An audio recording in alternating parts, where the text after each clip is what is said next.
ভালোবাসার রং বদলায়। মেয়েটি একদম ঘুমাতে পারত না। হাই পাওয়ারের ঘুমের ওষুধটাও অকাজে প্রমাণিত হতো। আইসিইউ এর বেডে কোমর অত্যাচারে পড়ে থাকতো নিথর দেহটি। কথা বলার মতো শক্তি থাকতো না তেমন। তবুও ফিসফিস করে বলতো, একটা গল্প শোনাবি?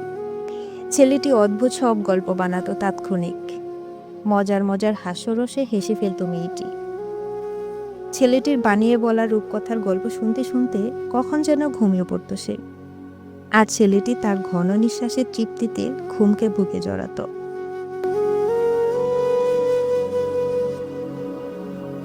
মেয়েটি আজ সুস্থ, দিব্যি দিন কাটে তার।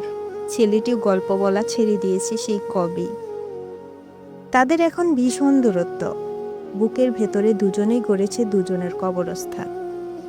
অজান্তেই যেমন জন্ম হয় তার, তেমন হঠাৎ করে মৃত্যু ডাকে কিংবা গতিপথ বদলে দেয়।